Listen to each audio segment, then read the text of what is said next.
So my name is Marty Bollinger. My claim to fame is I live in Claiborne. We moved there about 12, 15 years ago, bought a house there. Walk around the town, you talk to the locals, they talk about, oh yeah, the railroad line used to go right there. Like, railroad line? Why, that's where the steamers would come in. What? That's where the car ferry was. That's what the town looked like. And here's the thing, it makes no sense. There's absolutely no reason to do this stuff in Claiborne. I'll show you why. So I wrote a book about it, but the book's really about three things. One is the history of the village and its role for 5 decades as the premier transportation link between east and western shores of the Chesapeake. But when you look at that, you learn a lot about what was going on with transportation at the time, the railroads, the steamer lines, then the ferry companies. And so it really is a broader discussion about how did transportation work between the Civil War and the Cold War. But when you peel that back, you find out things like the rise of monopolies in America, attempts by governments to rein them in, how they practiced their monopoly power, segregation laws and how that changed how people travel, the rise of labor unions, the Panama Canal for all reasons. All of this is very much something you can learn just by looking at what was happening in this little village. And that's really what the book is about. For the record, I want to make it clear that if people buy the book, I get nothing. I've donated 100% of the royalties to the Talbot Historical Society and the Maryland Center for History and Culture. They're the people that allow you to do stuff like this by keeping the history alive. Okay, first question I have for you is who here has been to Claiborne? I know you have. Oh my gosh. Okay. Well, let me show for the rest of the people. Oh, hang on a second. I need to set up my computer. Okay. Where's Claiborne? Well, there it is. Now, it's on Eastern Bay. It's not really on the Chesapeake. And if you're in Baltimore, and let's say you want to go to the Eastern Shore and continue your journey to Ocean City, this is greater Claiborne metropolitan area. There's Maple Hall, that's the town, that's where I live. But it really has access to 2 bodies of water, the Miles River on this end and Claiborne on the Eastern Bay on that end. But if you're in Baltimore and you want to go to the Eastern Shore, go to Rock Hall, go to Tolchester, go to Love Point, easy enough, or go twice as far to get to Claiborne. If you're in Annapolis, step right across to Kent Island, or go 3 times as far to Claiborne. Yet they picked Claiborne. They didn't pick it once. 4 different companies said the answer is Claiborne. Using different operating models, going to different destinations, they all said Claiborne's the place. And so I asked myself the question, why? And the answer is 4 things: greed, fear, mismanagement, and bad luck. It's that simple, and I'll take you through that. It started with a mistake. So, if you want to understand transportation on the bay after the Civil War, it's about railroads. It's not about steamer lines. And if you look at the Eastern Shore, by 1885, rail lines were everywhere. Every major community was linked to a rail line. Anybody notice anything about the rail lines? Where do they go? They go to Wilmington and Philadelphia. Now, Baltimore and Philadelphia at this time have a heated rivalry going on as cities. There was a time when Baltimore was bigger than Philadelphia, in the 1820s, for example. He got worried about this. If you're trading with the Eastern Shore, you're moving people and cargo, and you're doing it by water, the Chesapeake Bay becomes a boulevard. Baltimore is highly advantaged. As soon as you shift from water to land, the Chesapeake Bay becomes a barrier, and Philadelphia is advantaged. And it got particularly acute when all those lines were acquired by the Pennsylvania Railroad. Big monopoly. And so there's a quote from 1886. Unless something is done at once, Philadelphia will obtain a grip on the trade of the Eastern Shore that Baltimore will never be able to break. That was the sentiment. So what do? You build a railroad from Baltimore to Ocean City. You call it the Baltimore and Eastern Shore Railroad. That's all you need to know. Baltimore and Eastern Shore. So who are these people? Here they are. Pretty important politicians.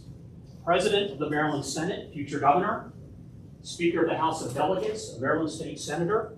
What they also have in common is they all live on the Eastern Shore, including in Claiborne. So they had this brilliant idea. We need a rail line that goes from Baltimore to Ocean City. Well, we're not going to run it through Delaware, and it's got to go to Salisbury and Easton, so it's probably going to look something like that.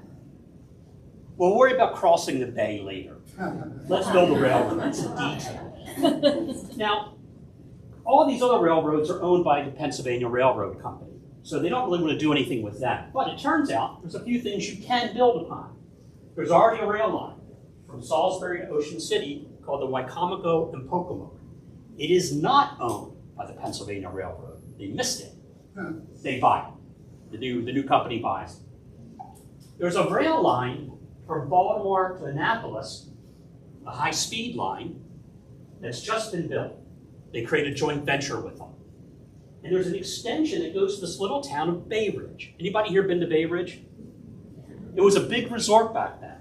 Steamer lines. They decided to build a railroad. So now you can get from Baltimore to Bay Ridge by rail, and you can get to Salisbury to Ocean City by rail, and you know you're going to connect to Easton.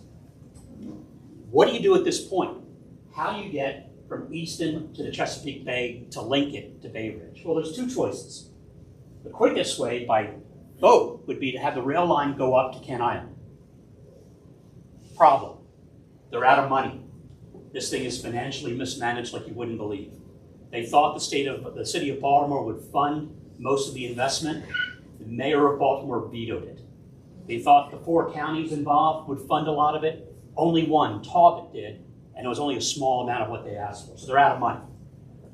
Guess what?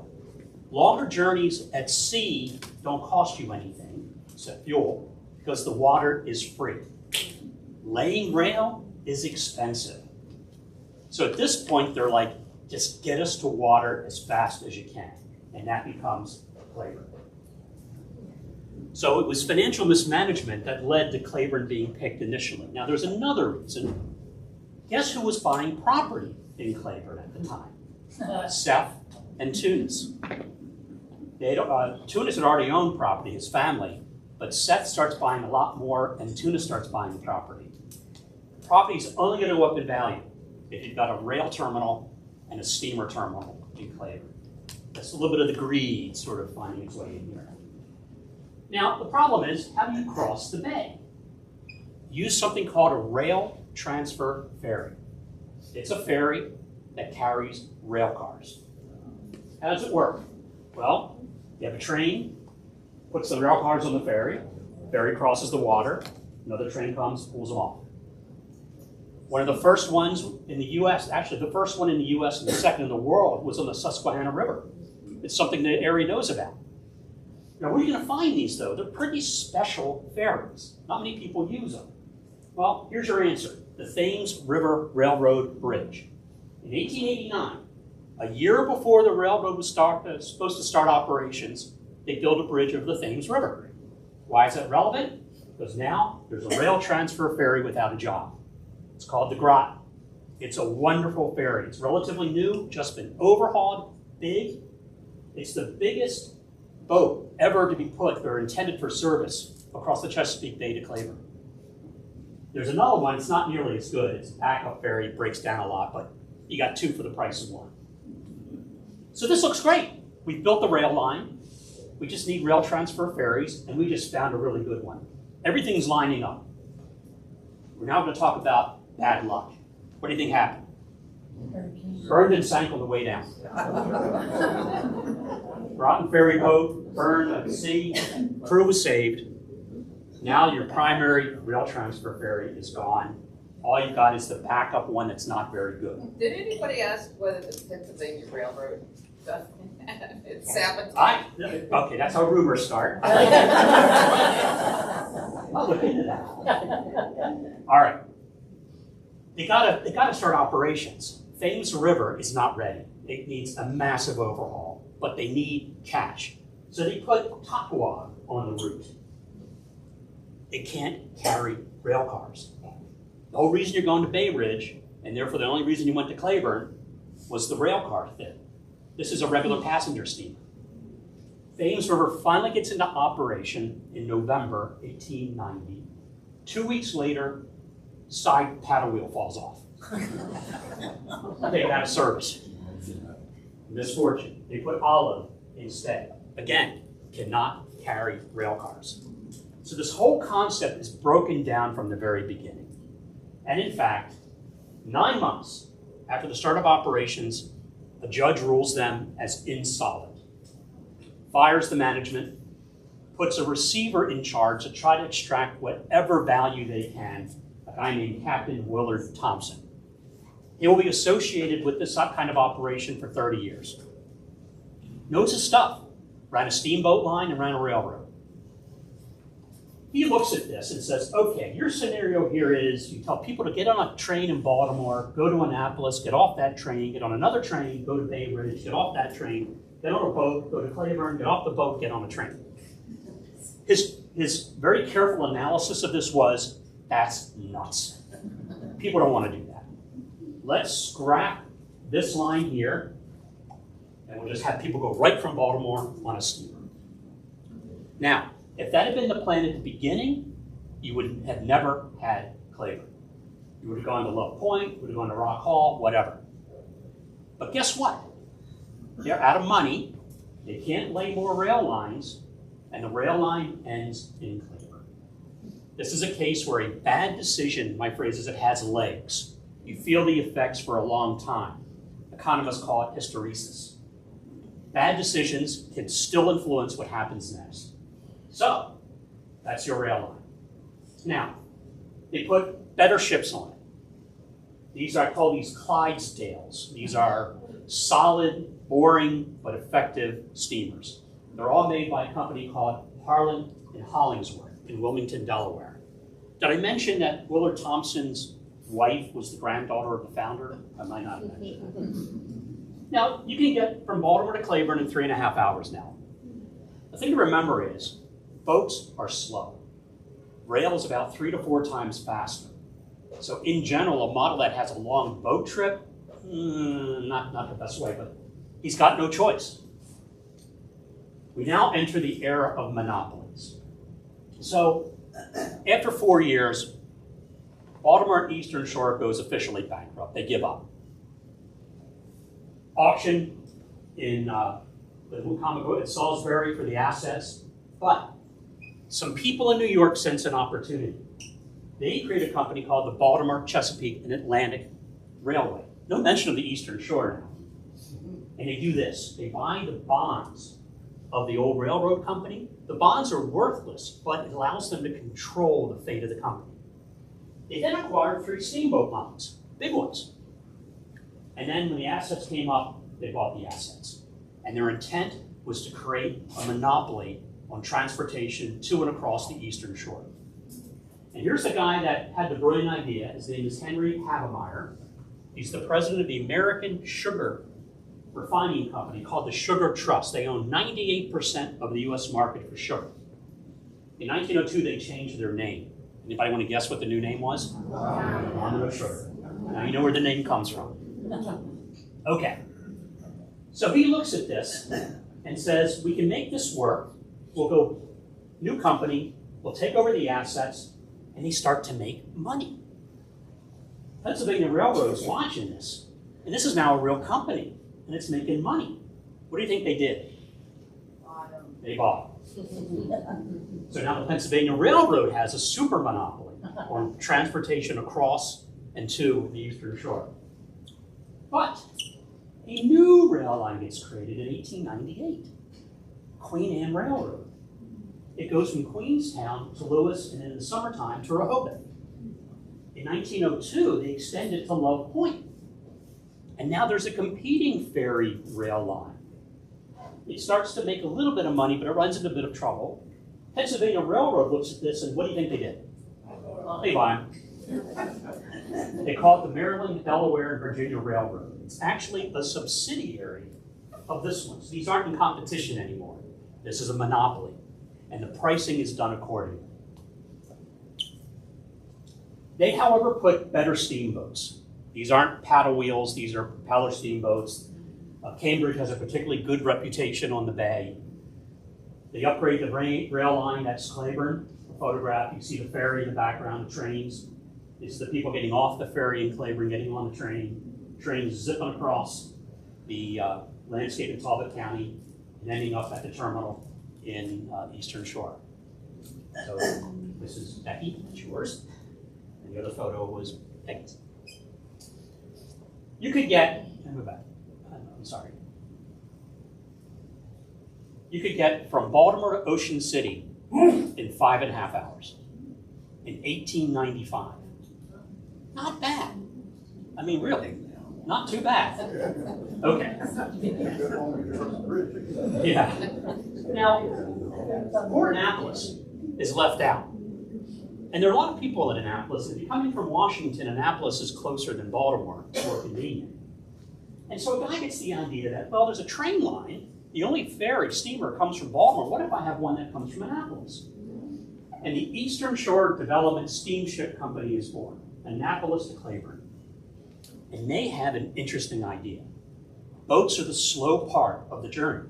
If I have a fast boat, a yacht, from Annapolis to Claiborne, I can shave an hour off the total transit time. They are a real threat. They create another ferry terminal right next to the railroad terminal. So if you go to Claiborne and you see Chesapeake Landing, that was actually first created by this company, not the Claiborne Annapolis Ferry Company. They renovated it, but it was there already. It's cheaper and it's faster. They decided to put some fast boats. This one here, Texas, is the main one they use. Sort of a little spiffy, right? Well, it was a yacht.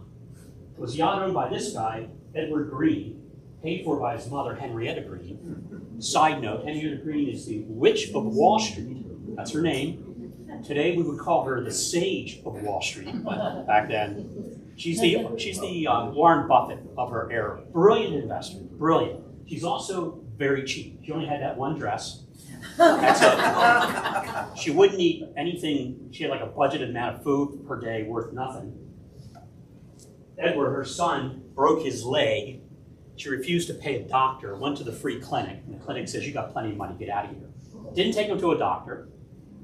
Gangrene set in and he lost his leg. So anyway, he did have a nice boat. In service. That's it in service, and here it is. York River also was at it. And here's a photo from Claiborne about 1914. There's Texas heading to Annapolis, and there's the Baltimore steamer. So, well, Claiborne's starting to happen now. Things are picking up. Well, this was a threat. So what do you think Pennsylvania Railroad did? No, they crushed it. They used the full power of their monopoly. Here's what they did. They would change the schedules. So the boat from Annapolis would arrive, and they'd, well, the train left 10 minutes ago. Did anybody tell you? You're now stuck in Claiborne overnight.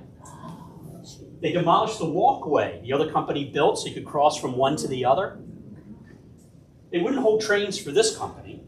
They would hold trains for their own steamers for an hour.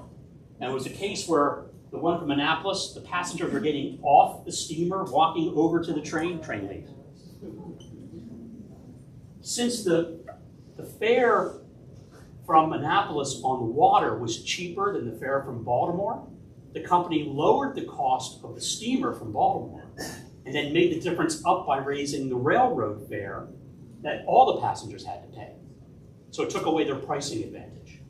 And then they even added additional capacity. Not that the market needed it, they want to dry up their business. Willard Thompson had a quote.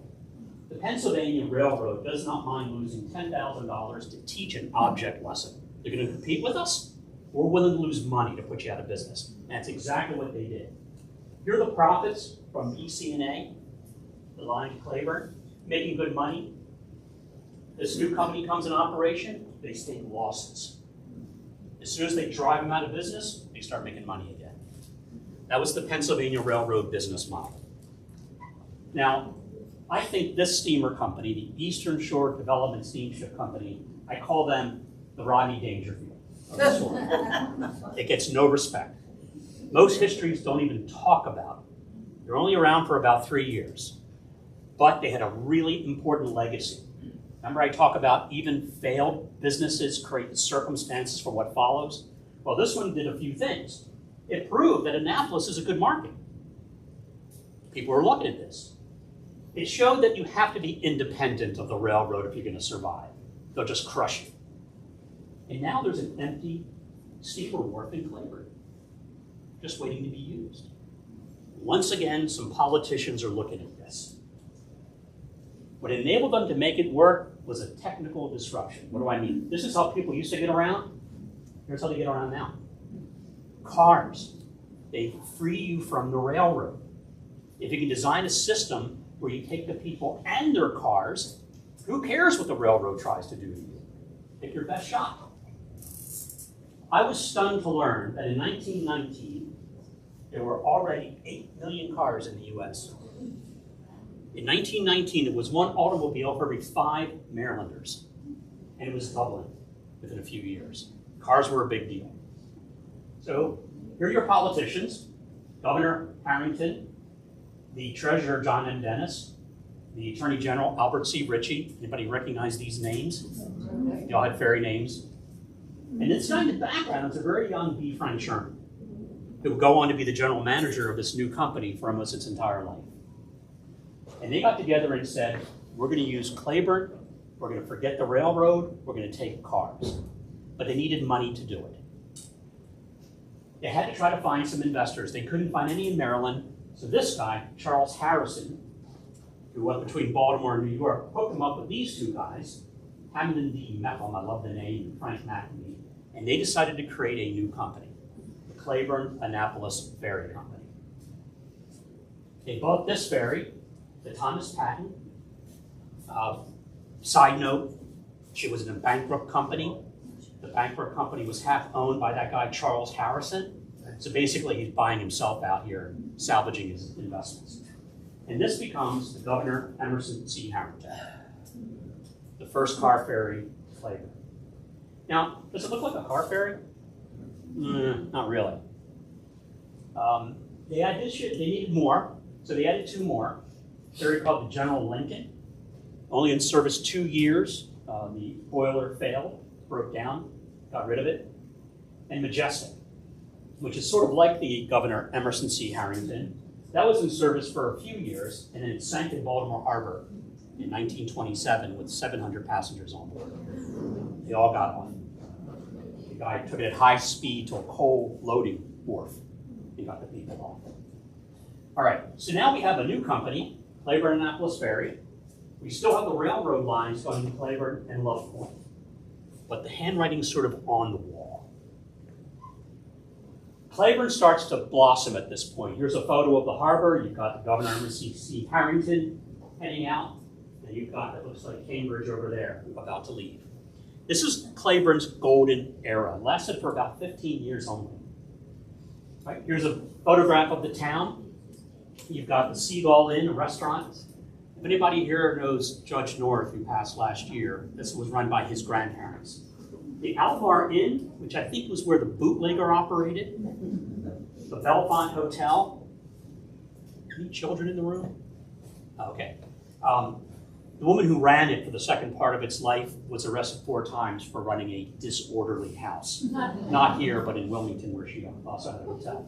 Not saying anything. But we had a garage, we had a gas station, we had a supply company, a bakery, a general store, 2 churches, the Methodist Church, that's the Village Hall, and Holy Innocents Chapel, which was an Episcopal church. And then we had Miracle House. Yes, ma'am? Is this 1918? This photo was taken about 1930. Yeah. I mentioned Miracle House. Here's a close-up photo of Miracle House. It was a big complex. You'd bring kids in from Baltimore that might be in an environment where they would catch tuberculosis. You give them fresh air, you feed them really well, and they hang out here for the summer. And it was called Miracle House because none of them ever got tuberculosis. So, but the car ferry had problems. These weren't designed to carry cars. Sometimes it was easier to pick the car up and just carry it over and put it on the boat. It was a bit of chaos. You had to go up a ramp to drive your car up, and yes, cars did go in the water. Then this guy arrives, 1926. The governor, Albert C. Rich, looks a little different. First, it's diesel powered, and it's called a double ender. It can go either way equally well.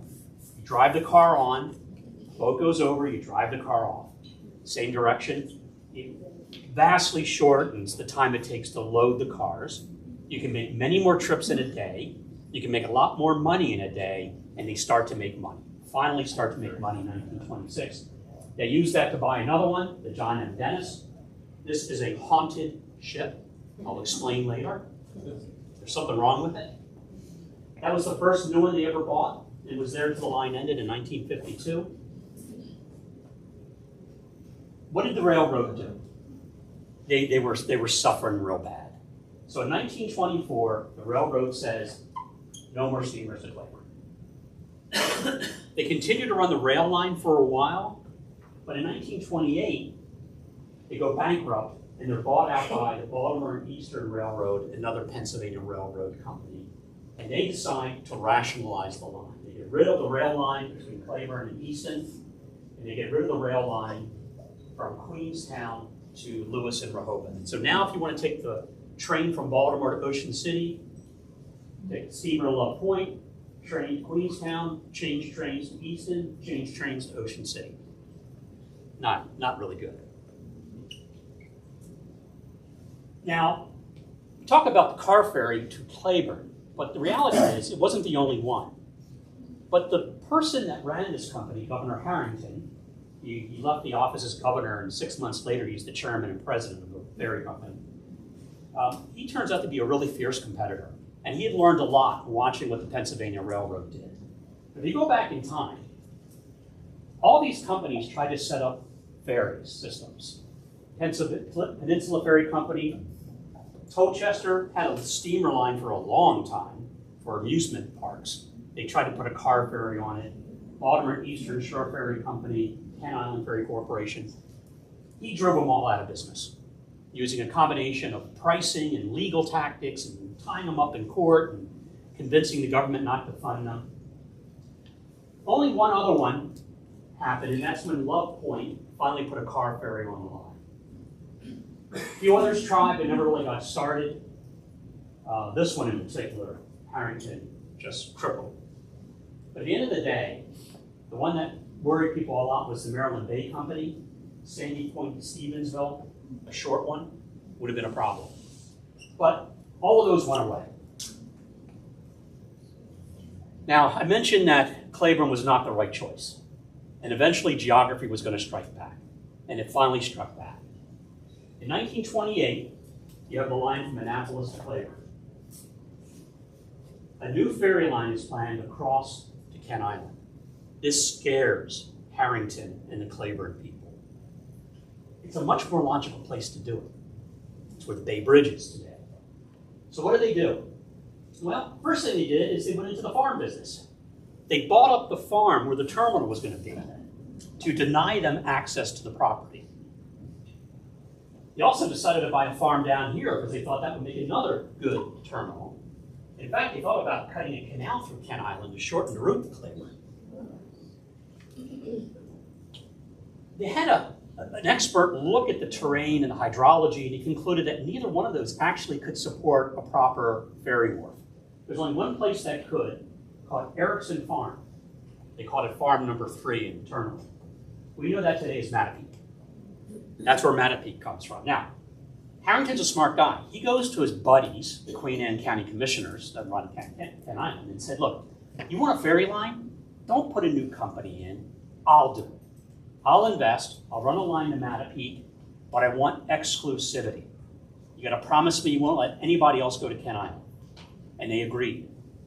So in 1930, Mattapique opens. That's a photograph from the opening day. This is the beginning of the end for Claiborne, because people start favoring Mattapique instead of Claiborne. They get all the good ferries go to Mattapique, only the old ones go to Claiborne and such. In 1938, there's another change. The line from Annapolis to Claiborne is stopped, and it's just a shuttle line down Claiborne, the Rum and Coke and Claiborne line. and they buy another ferry company, the Governor Emerson C. Harrington II, and put it on that route. Coal-fired, but propeller-driven. So, 1938, this guy, Joseph Scherbaugh, who was a lawyer, later a judge, works for the Public Service Commission, decides to look into the finances of the Claiborne Annapolis Ferry Company. They've been getting a subsidy from the state of Maryland. I've since had the opportunity to look at the actual books of the company, because when they get acquired by Maryland, it all gets put in the archives. He does a brilliant job. He concludes, wait a minute, we, state of Maryland, have put more money into this company than you investors have. Your ferries are old and breaking down. You're not running the hours people need. You're not maintaining good service. This was supposed to be a state operation. We want to buy your ferry company. Oh, did I mention he gets to set the rates? So he's got a hammer. You don't agree with us? We'll make you cut your rates until you go bankrupt. So Harrington decides, guess what? He's going to sell the company to the state of Maryland. Price is $1 million. He personally takes out what in today's dollars would be about $7 million. Good business for him. It's now the Chesapeake Bay ferry system, no longer the Claiborne Annapolis ferry. 1943, got a problem. That's the ferry terminal in Annapolis. Where is it? Right next to the Naval Academy. What else is happening in 1943? We are training naval officers for war. They need the space. In World War II, what the Navy wanted, the Navy got. They kicked the ferry company out of Annapolis, and that's why it ended up in Sandy Point. So the whole line shifts to Sandy Point, new terminal. 1947, the old system to Love Point, finally give up. They're gone. All right. They expanded the fleet. The war's over. People want to travel again. They added a new one in 1938, the Governor Harry W. Nice. They added the Governor Herbert R. O'Connor in 47, and the Eastern Bay, which they then renamed B. Frank Sherman in 1949. Now, a little bit of just to be factually accurate, these are often called Claiborne Annapolis ferries. Technically, no. This one did go to Claiborne, never went to Claiborne, the top one. Herbert R. O'Connor and the other one never went to Claiborne, never went to Annapolis, or never part of the Claiborne Annapolis Ferry Company. So, but other than that, you know, they can be included. All right.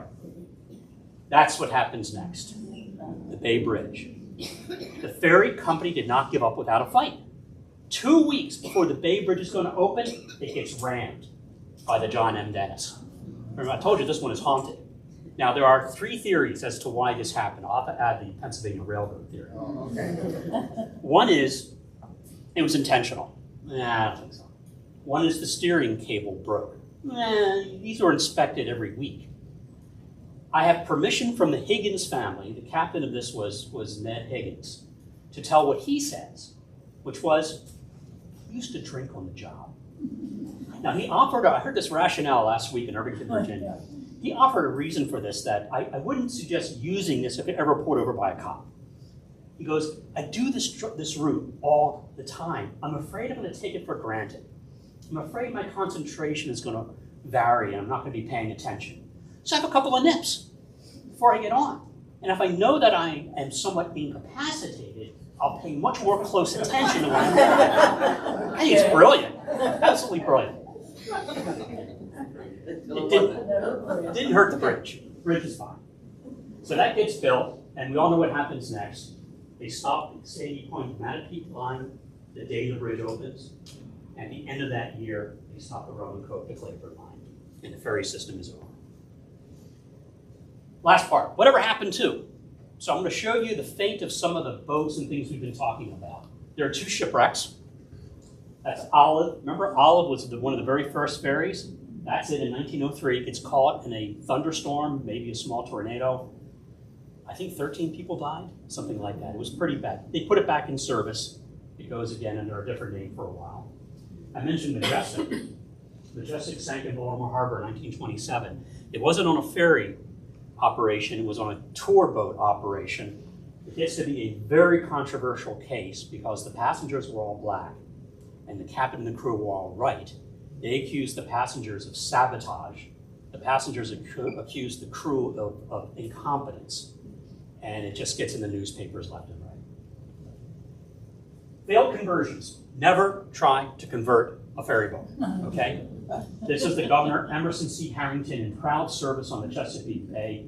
Here it is as a restaurant in Pocomoke City. That didn't work. Here it is as a hotel in Annapolis. That didn't work and eventually got scrapped. The B. Frank Sherman, proud service in the Chesapeake Bay, goes out of service in '52, goes down to Virginia, operates there for another decade or two. It gets bought by some folks in Boston who say, I need office space, I want to be on the water. I'm going to bring it to Boston. By the way, I've been looking at this for 5 years. I just found this out 2 days ago. There it is in Boston. He didn't know how to moor it properly. It got lifted up as the tide rose and pushed over on the concrete deck. The tide came out and it sinks. So that's it in 1969. Another failed conversion. This is the haunted one, the John M. Dennis. That's the wreck damage from hitting the Bay Bridge. Here it is, operating across the Delaware River from Chester, Pennsylvania to New Jersey. Did fine. Here it is in Deal Island, 1972, being converted into a restaurant. Notice the pile of creosote lumber behind it. They are changing the ship. They have an acetylene torch out cutting. The sparks go from the boat, set the wood on fire, and the wood in the boat all burn. So this is not a good thing. That's its fate. There are some survivors. This one's an almost survivor. This is the Romancoke shuttle one, 1938. It gets converted to diesel in the late 1940s. You can tell by the different smokestack. Tall one for coal, short one for diesel. Here it is in January of 2022, in service in Lake Champlain. It's the Adirondack, called it the Ad. So it leaves Chesapeake and does 70 years more crossing Lake Champlain. And here it is a few months later being scrapped. Almost made it. There's one that's still afloat. Governor Herbert R. O'Connor went out to the Pacific Northwest, the Washington State Ferry System. It's now a support platform for scallop farmers in British Columbia. It's still there. The Governor Harry W. Nice in 1938. Here it is today. It's aground on Kentron Island in Washington. The plan was to convert it into a restaurant. And that's what it looks like most recently. I think it needs a bit of work, don't you? On the waterfront, there's still a lot. That's an aerial photo from 1957 of Claiborne. You can see the original jetty and wharf for the railroad and ferry line. In 1912, the Army Corps of Engineers added breakwater. There's the Claiborne Landing, originally built in 1912. And here's what it looks like today. Pretty much all there. Some buildings in Claiborne have been repurposed. Claiborne was never a very wealthy place. You don't throw away anything. That little building there, that's the terminal from 1919 to 1932. You blow it up and see what it looks like. And that's it today. It is a house in Claiborne. And the occupant is in the room. That's the replacement terminal in 1938. That's it being moved. Here it is today in Claiborne. It's another house, still there. I mentioned the restaurant, the Seagull Inn, run by Judge North's grandparents. That's it in 1921. They just bought it. It had been called Ye Ferry Inn. And that's it today. It's a caretaker cottage in Boston. The most famous of the buildings that was moved is this one, the railroad terminal. Y'all know where it is now? Chesapeake Bay Maritime Museum. It's the small boat shed. It was moved in 1933 for use as a canning operation. Artifacts, some things are still around. There's the anchor from the Governor Emerson C. Harrington, the original car ferry. And that's it today, sitting outside the Claiborne Village Hall. B.S. Ford was one of the very first ones to come from Baltimore, right? Proud steamer. That's converted into a grain barge. In later life, it sank, but they saved the bell. And that's in the Chesapeake Maritime Museum. And my favorite is, I mentioned this church, the Holy Innocents Chapel. Most people have forgotten about it. It burned in 1944. But the bell survived. And here's the bell today. It's sitting outside the Church of the Holy Trinity in Oxford. Now, it's a Claiborne bell. So some of us are talking about one night, we all get liquored up, and we go get it and bring it back. So if you find the bell is missing, you know where to look. The bell that's in our own church hall doesn't work too well, so. All right. The other legacy of all this, though, is the village itself, right? There's the village hall in 1921, and that's the village hall last year. We talk about it being a century apart, but a century together. And the logo of the Claiborne Village is waiting for the second coming of the fairy. I'm picky. Technically, it would be the fifth. That's it. Any questions or comments?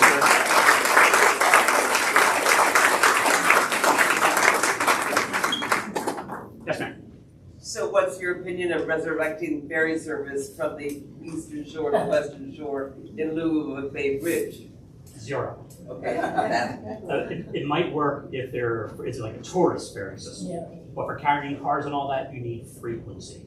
When this thing was coming in 1948, 49, there was a ferry every 15 minutes. That's a lot of traffic. What you don't want to do is say, I could save an hour by not going across the bridge, and you show up, and the next ferry's not for 3 hours. So unless there's a big demand, not so sure. Yes, sir.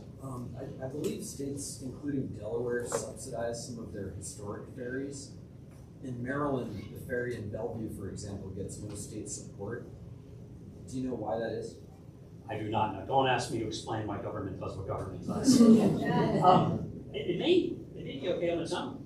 They may not need the support. That's a fair business. It's not a huge operation. It's fun though. I like taking it. Yes, ma'am. Do you have any idea how the one that ended up out in British Columbia got there?